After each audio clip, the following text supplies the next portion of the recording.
hatinya. Kenapa kok sakit sekali? Nah, itu terus disindir oleh Marcus Aurelius. Saat engkau tersiksa oleh sesuatu dari luar dirimu, rasa sakit itu sebenarnya bukan dari sesuatu itu sendiri, namun dari anggapanmu terhadapnya. Dan engkau memiliki kekuatan untuk mencabutnya kapanpun engkau mau. Tolaklah rasa sakit itu, dan rasa sakit itu akan lenyap. Baik. Dimarahi sekarang sama Marcus Aurelius. Kok kamu mau bersakit-sakit lama? Sakit atau tidak sakit itu kan tergantung dirimu. Baik. Apalagi sakit hati, bukan sakit fisik. Itu kuncinya ada di kita kok. Assalamualaikum warahmatullahi wabarakatuh. Kembali lagi di channel Cahaya Filsafat Online. Kali ini kita akan melanjutkan kembali ngaji filsafat bersama Pak Fardun Faiz dengan tema Patah Hati, Perspektif Stoik, episode 7. Sebelum kita mulai, mari kita baca basmalah bersama. Bismillahirrahmanirrahim. Tanpa perlu lama-lama, mari kita mulai. Kalau ini agak keras dari Epictetus. Jangan cengeng. Oke. Jadi ini ada kalimat di bukunya itu. Kami menangis kepada Tuhan. Bagaimana kami bisa lolos dari penderitaan ini? Itu dimarahi sama Epictetus, bodoh. Apa kamu tidak punya tangan? Apa Tuhan lupa memberimu sepasang? Maksudnya apa? Potensi, kualitas, kompetensi, fasilitas hidup kita masih lengkap. Baik. Wong tinggal mengubah sudut pandang. Wong tinggal menguatkan diri sebentar saja kok ndak kuat. Kok mengeluh pada Tuhan, gimana aku bisa keluar dari situasi ini. Oke. Kamu belum berkurang sedikit pun dirimu dibandingkan yang kemarin. Kamu masih utuh sebagai dirimu yang kemarin. Tidak ada yang berkurang. Kemarin kamu bisa apa, sekarang kamu masih bisa. Baik. Kemarin kamu mampu apa, sekarang kamu masih mampu. Kualitas dirimu tidak ada yang hilang. Maka kamu masih bisa kembali lagi seperti sebelumnya. Tidak usah terlalu banyak mengeluh. Oke. Kamu masih bisa tegak seperti dulu. Tinggal kamu sembuhkan sakit hatimu. Kan cuma itu saja masalahnya. Tidak usah dibawa kemana-mana. Baik. Jadi ini sudah mulai agak keras Epictetus ini. Sudah dinasihati sejak tadi kok masih ngeyel, masih sumpek saja. Ya wis, kalau begitu apa sih yang kurang dari dirimu kalau patah hati? Yang sederhananya begitu. Apa dari kamu cerdas terus jadi tidak cerdas lagi? Apa dari kamu pinter jadi tidak pinter lagi? Apa dari kamu semula bisa nyetir mobil gara-gara patah hati tidak bisa nyetir mobil sekarang, Pak? Apa tidak apa-apa begitu? Oke. Maka jangan cengeng lah, kata Epictetus. Kamu itu kuat kalau mau, kamu hebat kok. Hanya saja ketika kamu cengeng, terlalu manja, ya kamu lama tidak bangkit-bangkit, tidak move on. Baik. Ayo bangkit. Bila perlu ini ditambahi oleh Marcus, jangan malu minta bantuan. Tidak apa-apa. Kalau butuh teman ngobrol, teman curhat, di sekelilingmu banyak. Kamu tinggal milih. Kok diputus pasanganmu, tidak usah khawatir. Di sekelilingmu banyak yang bisa kamu sandari, temanmu, sahabatmu, atau kamu cari yang lain juga insya Allah ada. Asal kamu tidak menutup diri. Jangan malu bertanya. Kata Marcus begini, jangan malu saat membutuhkan bantuan. Engkau memiliki kewajiban untuk dipenuhi seperti seorang prajurit di tembok pertempuran. Baik. Jadi bagaimana jika engkau terluka dan tidak bisa memanjat tanpa bantuan prajurit yang lain? Jadi manfaatkanlah teman sekelilingmu, orang-orang yang mencintaimu di sekelilingmu sebagai sandaran. Tidak masalah. Oke. Jangan malu, jangan gengsi. Patah hati bukan aib, bukan dosa, tidak apa-apa. Jadi biasa saja. Itulah dinamikanya orang hidup, kan memahaminya begitu. Hidup itu naik turun seperti itu. Terus, nah ini lanjutannya. Ini kalau masih tidak sembuh-sembuh sakit hatinya. kenapa kok sakit sekali? Nah, itu terus disindir oleh Marcus Aurelius. Saat engkau tersiksa oleh sesuatu dari luar dirimu, rasa sakit itu sebenarnya bukan dari sesuatu itu sendiri, namun dari anggapanmu terhadapnya. Dan engkau memiliki kekuatan untuk mencabutnya kapanpun engkau mau. Tolaklah rasa sakit itu, dan rasa sakit itu akan lenyap. Baik. Dimarahi sekarang sama Marcus Aurelius. Kok kamu mau bersakit-sakit lama? Sakit atau tidak sakit itu kan tergantung dirimu. Baik. Apalagi sakit hati, bukan sakit fisik. Itu kuncinya ada di kita kok.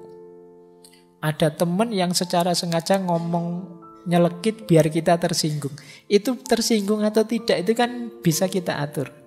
Loh, kamu melecehkan aku ya? Andalah aku tidak tersinggung kok. Oh, itu tambah mangkel itu yang melecehkan. Baik. Kenapa? Sakit dan tidak sakit ada dalam diri kita. Kita terima atau tidak. Kalau tidak kita terima ya sudah. Beres. Jadi kalau kamu bilang, wah kok rasanya sesakit ini? Ya sudah, kamu singkirkan rasa sakit itu. Baik. Kamu bergeraklah maju lagi, move on lagi. Jadi kalau ada yang mengeluh begitu, dalilnya pakai Marcus Aurelius ini. Sakit sekali tapi Pak rasanya, ya enggak apa-apa. Atau mengeluhkan pasanganmu, kenapa kok dia jahat sekali, kok dia mengingkari janjinya, kok dia setega itu dan seterusnya. Lagi-lagi dibantu Marcus untuk menjawabnya. Baik. Saat engkau sedang melawan orang yang tidak tahu malu, tanyakan pada dirimu hal ini. Apakah mungkin di dunia ini bersih dari tindakan tidak tahu malu? Ya tidak. Maka jangan mengharapkan sesuatu yang tidak mungkin. Selalu ada orang yang tidak punya malu di dunia, dan orang ini adalah salah satunya. Nah, itu untuk menenteramkanmu ya. Jadi hal yang sama lakukanlah untuk orang yang jahat, orang yang tidak dapat dipercaya, atau orang yang rendah moralnya.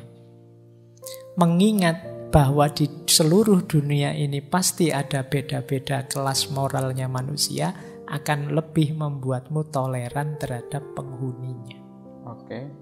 Jadi kalau kamu merasa dia kok jahat sekali padaku, dia kok begitu teganya padaku, kamu sadarilah, oh iya ya memang manusia itu ya macam-macam.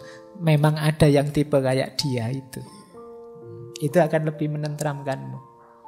Baik. Jadi tidak mungkin di dunia ini orangnya tulus, semua orangnya baik, semua selalu ada orang-orang tertentu yang jahat, yang buruk, yang tidak tahu malu dan lain sebagainya. Ini lebih menenangkan kita. Baik. Jadi kadang-kadang kan kita protes, kok kamu bisa jahat padaku? Ya memang mungkin dia tipe yang begitu. Nah ini jawabannya kalau ada yang tanya, kenapa kok dia jahat sekali? Oke. Nah lanjutannya. Baik. Tadi sudah dijelaskan oleh Pak Fardun Faiz bahwasanya obat patah hati dari Epictetus itu kamu menyadari bahwa kamu masih mempunyai potensi yang lengkap, sepasang tangan yang lengkap. Apakah kamu lupa hal itu? Nah, terkadang banyak orang yang setelah patah hati seakan-akan hidupnya ini sudah berakhir, sampai-sampai dia rela bunuh diri. Begitulah orang patah hati, begitulah cinta. Tidak bisa kita logikakan. Nasihat sebagus-bagus apapun buat orang patah hati juga kadang tidak masuk. Karena dia itu berpikirnya itu bukan dengan logika tapi dengan perasaan. Jadi jika kamu menghadapi patah hati, itu adalah konsekuensi atas sebuah status pasangan.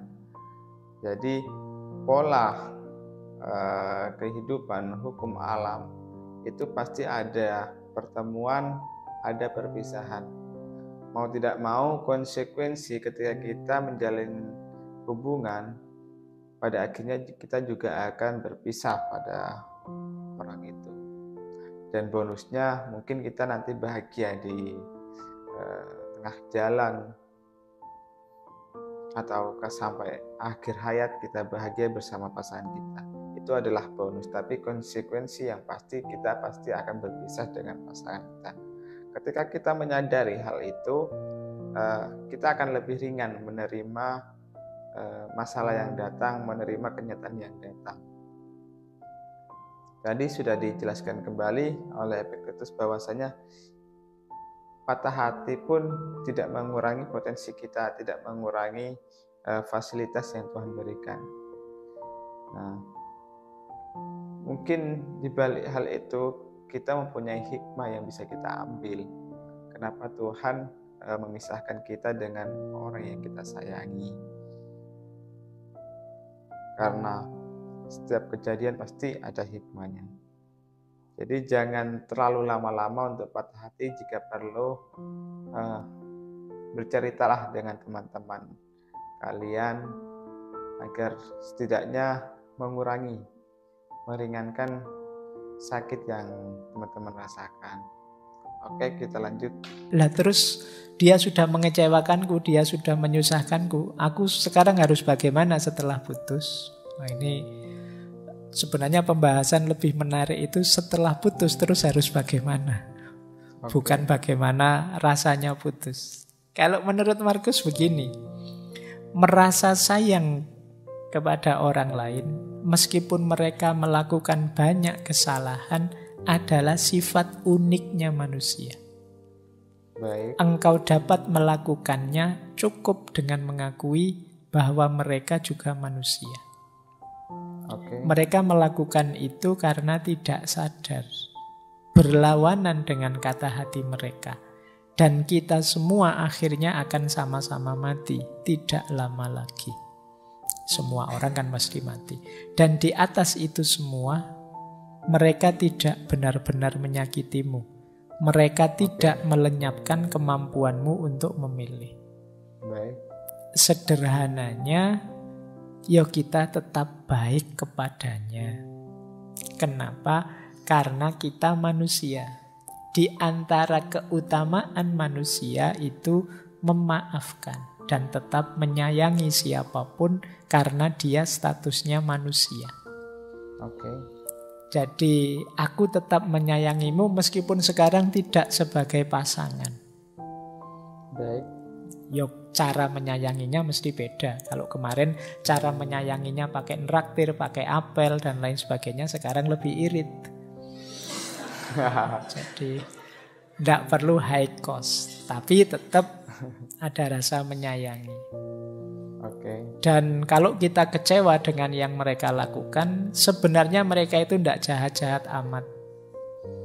Anggap saja mereka itu mendidik kita untuk jadi lebih tangguh. Buktinya apa? Kita masih bisa tegak hari ini. Nah, jadi mereka tidak melenyapkan kemampuan kita untuk milih. Jadi maksudnya untuk menentukan hidup kita sendiri. Jadi kalau ada yang tanya terus aku bagaimana, ya tetaplah sebagai manusia kita tetap harus saling menghargai, saling menyayangi. Baik. Ya, kalau masih ngeyel saja, gimana saya melanjutkan hidup tanpa dia? Dimarahi sekarang oleh Markus, jangan biarkan masa depan mengganggumu. Engkau pasti akan menghadapinya jika perlu. Dengan senjata yang sama yang hari ini menjadi senjatamu melawan masa kini. Kalau sudah patah hati kan kadang-kadang gimana aku melanjutkan hidup tanpa dia? Bisa, tidak usah khawatir.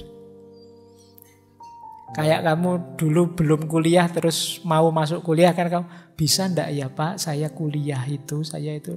Ternyata dijalani ya bisa. Bahkan sekarang ya ndak blek. Jadi ternyata bisa. Kamu membayangkan mungkin yang baru menikah dulu mikirnya panjang, gimana menikah itu saya ndak bisa ini, ndak bisa itu. Dijalani ya ternyata ya bisa.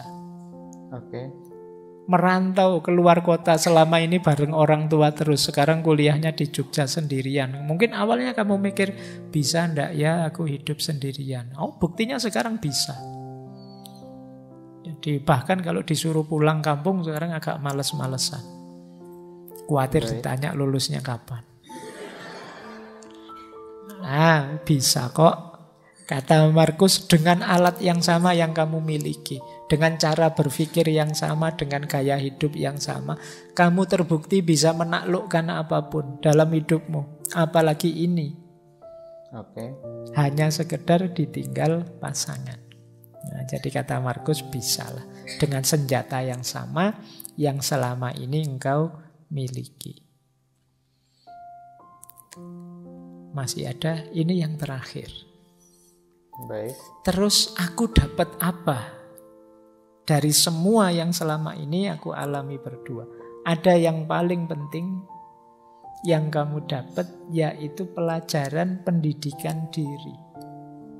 Kata Markus, jika ada sesuatu yang menghalangimu untuk mencapai tujuan tepat waktu, itu adalah kesempatan untuk melatih kesabaran. Jika seseorang menyakitimu, itu adalah kesempatan untuk berlatih memaafkan. Jika ada sesuatu yang sulit merintangimu, itu adalah kesempatan untuk menjadi lebih kuat. Jadi kesulitan apapun, bencana apapun, musibah apapun, kepedihan apapun, hakikatnya adalah medan latihan untuk meningkatkan kualitas diri kita. Apapun itu. Pinter-pinterlah mengambil hikmah, mengambil pelajaran dari apa yang kita alami dalam hidup, termasuk kepahitan-kepahitan hidup yang kita rasakan. Disinilah nanti kita tidak akan menyesali kepahitan-kepahitan hidup yang kita alami, karena ternyata dia jadi sekolahan kita. Jadi dia jadi lembaga pendidikan kita. Jadi lulusan patah hati itu hatinya kuat tangguh. Nah, kita dapat pelajaran berharga dari situ. Ya, jadi kan ada yang alumni patah hati, ada yang alumni dapat nilai E, ada yang alumni kantongnya kempes terus, ada yang alumni itu kesulitan hidup kita kan seputar itu. Nah, kalau kita lulus dari situ, kita jadi manusia yang lebih tangguh. Bandingkan dengan orang yang hidupnya mulus, terus tidak pernah susah. Secara kepribadian, dia tidak akan tangguh. Makanya kalau kalian sering ikut lomba-lomba, bagi saya lebih berharga kalau kamu kalah, karena kamu latihan mentalmu. Kalau menang itu gampang secara mental, tapi kalah itu berat. Nah, kalau kamu terlatih kalah itu enak. Biasa kalah. Tapi kalau menang, alhamdulillah menang. Loh, yang sering membuat kita lepas kendali itu kan ketika kita kalah. Tapi kalau kita sudah tangguh di situ, apa sih kepahitan hidup yang harus saya alami? Yang paling pahit toh sudah saya alami. Kamu semakin tangguh. Baik. Kenapa? Karena kepahitanmu selama ini jadi mata pelajaran yang membuatmu keluar dari situ jadi lebih tangguh. Nah, ayo yang alami patah hati juga begitu. Jadikan momen patah hati ini sebagai sekolahan.